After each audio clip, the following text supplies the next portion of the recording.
بسم اللہ الرحمن الرحیم۔ بلوچستان کے غیور بھائیوں، کوئٹہ کے بہادر شہریوں، میرے جوانوں، میرے بزرگوں، میری بہنوں اور بھائیوں، آپ کو نواز شریف کا سلام۔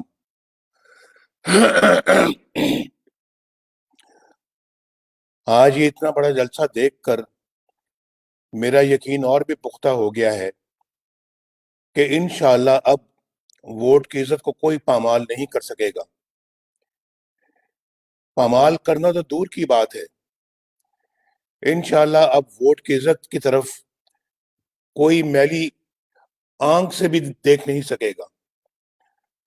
جو جذبہ مجھے گجرانوالہ میں نظر آیا، وہی جذبہ میں نے کراچی میں دیکھا، اور الحمدللہ آج وہی جذبہ اور جوش و خروش میں کوئٹہ میں بھی دیکھ رہا ہوں۔ بھائی اور بہنوں، وقت آ گیا ہے۔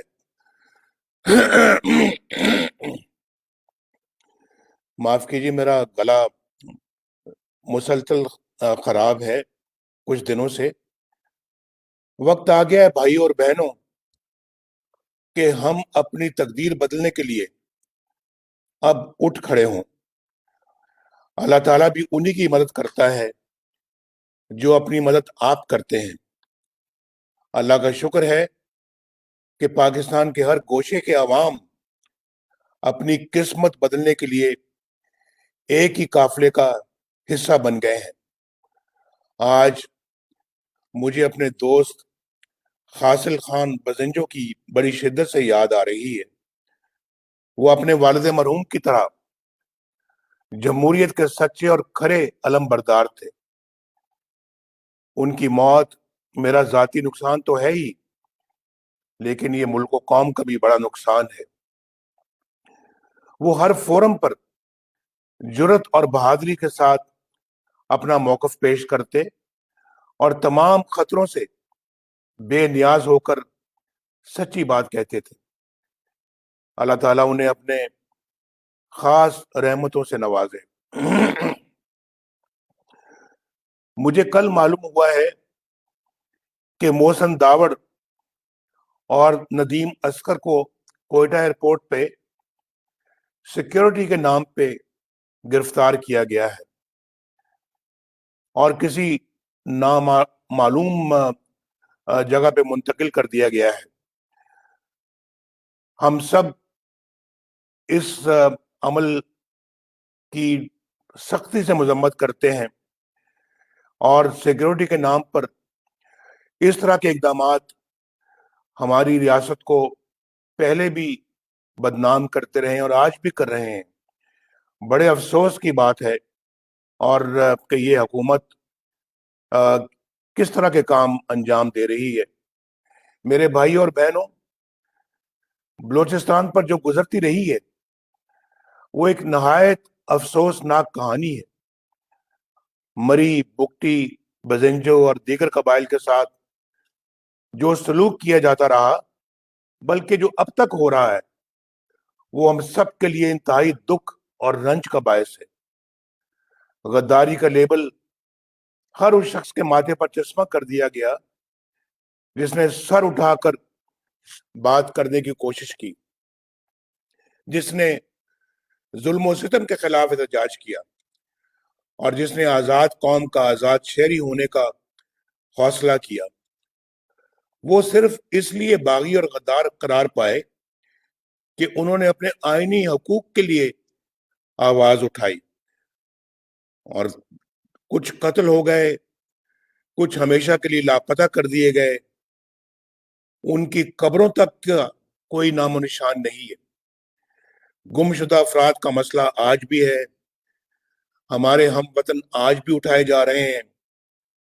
کچھ پتہ نہیں انہیں آسمان کھا گیا یا زمین نکل گئی۔ میں جب بھی گم شدہ افراد کی دکھی ماؤں، روتی ہوئی بہنوں، بیٹیوں اور پریشان حال بچوں کو دیکھتا ہوں تو بے حد تکلیف ہوتی ہے۔ کب تک یہ سب کچھ جاری رہے گا؟ کب تک ہماری ریاستی طاقت خود اپنوں کے خلاف